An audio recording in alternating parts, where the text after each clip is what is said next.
Hello again, it's me, Sean Durham, and guess what? It's springtime. It's the middle of the night, just turned past midnight, and it's the 21st of March, which is spring. Wasn't that brilliant for photographers? Because we can expect quite royally that the sun will be shining for us, and that's a wonderful thing.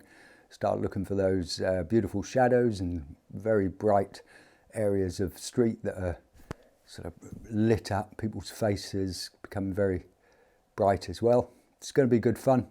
So I thought I'd just show you a few photos that I've done recently, and that was a few days ago. I went out and I took my Canon 750D is what we call it in Europe, and in the United States known as the Canon Rebel. So I went off downtown into an area which I find very interesting, which is the Government Quarter, which is a part of Berlin that was rebuilt after the Berlin Wall fell, and they turned it into a big shiny area. Much of Berlin can be pretty gritty actually, and you can find a lot of graffiti about. Even the doorways to people's homes are smeared and covered with graffiti, which is not very nice. But there are parts of Berlin which are quite shiny and nice, and that is the Government Quarter. It's an area that was earmarked many years ago with about 20 billion to rebuild. That was the budget. And what they were going to do was build right through from the presidential palace right through to Alexanderplatz, and then also, and that would have been west-east, and then also north-south, right through down to the corner of Kreuzberg up to close to Wedding. All of that is a big area full of government buildings. But the clever thing is that half the time you don't know you're passing this government building. We have an awful lot of neoclassical work here. The 20 billion didn't quite reach, so they decided to use the old DDR, Democratic Deutsche Republic, so East Berlin, and the buildings there that they had been using for the government areas. And they built on the foundations of those, and so they're really lovely classical buildings that come from pre-communist times. But apart from that, I went down there with this Canon Rebel, and I hadn't used it for a long time. And for those of you who don't know it, it's a crop sensor camera, and I put my lovely Sigma lens on it, which is a 17 to 50 millimeter lens, so it gives me a nice wide angle if I want, and then I can pull it into 50 millimeter, which more and more I tend to find that 50 millimeter is great for street photography. I'm very much into including the architecture, and I find it very important that you really begin to understand that what you're looking at, if it's totally foreign to you, you might have a problem trying to photograph it. But it's just like, it reminds me of years ago when I was an art student, went to art school as a painter.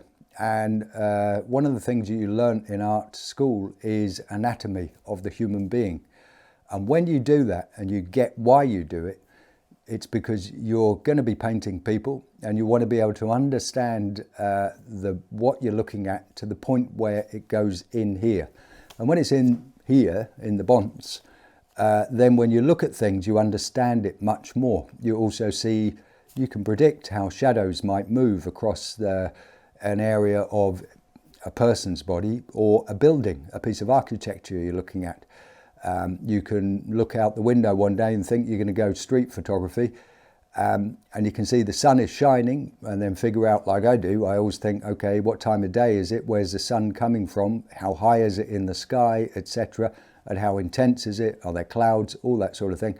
And I find that it helps me pre-visualize the best place to go in Berlin to get those shots. And that way I can know that if people are walking along the river, which goes from east to west in some parts, what I can do is I can think about, okay, so if all the people are walking along the river, I focus on taking photos of people who are coming from west to east, and it's pre-2 o'clock in the afternoon, I tend to find that the sun is on them. And so you've got these beautiful pallid faces and maybe some shadows from the large buildings that are found along that part of the river. There's all types of really interesting architecture along there. Mostly it's glass and concrete, but it seemed to work. And weirdly, who goes for a walk in a government quarter imagining that it would be interesting? It only occurred to me a while back that every time I go there, I feel very relaxed and easygoing. It's very broad. You've got the river, and then either side of the river, there are these walkways which are very broad. They don't have any sort of fencing or walls along. So I always wonder, it must be that at night time, occasionally, you get a drunk walking down there and they'll walk straight into the river. It's a very strange thing, but I can imagine it's not very deep. We call it the river, but really it's probably canal. So it might only be that deep. Anyway, it runs from Bellevue Palace, that is the presidential palace, and if you ever see a photo of that, like maybe this one here, reminds you of the White House in a way somehow. That's very close to the Victory Column in Berlin, and is facing towards the 17th of June Street, which was, all of it is associated with all types of moments of victory and freedom in Berlin and Germany.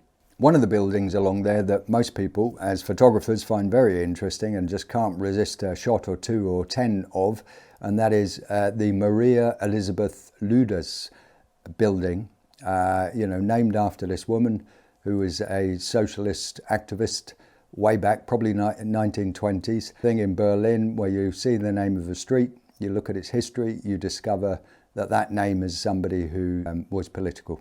As you can see, it is actually very interesting. It's very big, and when a person walks past, they're just like a very tiny figure there, but they're a human being and we recognize them immediately. It's one of the things about photography in open areas, and when you've got a building that big, people walk past and you see immediately a human being. It doesn't matter how big the person is or how small they are. We look out for other humans, and in a photograph you'll immediately see it as part of the composition. It can be the tiniest little figure, and it's definitely adding to the composition. So always wait for somebody to walk past, ride past. A lot of runners along there, and so I took a couple of shots with some people wearing, seems like the latest thing is bright orange running shoes. It's always something new going along there. It's a very interesting area, and like I said, it's springtime, so I can imagine that in the next few days a little bit milder weather and sunshine, and it's going to be quite interesting. So I'll be back down there again with this camera that I have, and I was astonished with this Canon Rebel how it's actually dynamic contrast is really, really good. It's very strong and it's well worth it. When you do this, it's your sensor and it's partly the lens, so good lens and a good sensor, and it's a crop sensor with a 25 megapixel sensor, bearing in mind that a 25 megapixel crop sensor is not the same as a 25 megapixel full frame sensor. But the thing about it is it's just fine for daytime. If you've got good light, you can really work with that camera, and it's very professional. Otherwise, it's up to you what you use to do professional photography. So a crop sensor, brilliant camera, totally recommend it. And if you've got one, don't get rid of it because it's a great camera to keep. I nearly sold mine, but I decided to keep it. So if you have one, think twice before you think, well, I get rid of it. And if you don't have one and you're looking for a damn good camera, you won't go wrong because it's a great camera, great sensor. Put a good lens on it and you'll find that it really serves you well. Secondly, the price has dropped. I think right now, anywhere between $300 and $450, you can pick one up, normally with a lens attached. Studying architecture, I read a book, various books about cities, about life in cities and such like, and this is one is Places of the Heart. Whether you can see that or not, I don't know, but it's Places of the Heart by a man named Colin Elhard, right expert on urban living and how we can live better in urban areas, etc.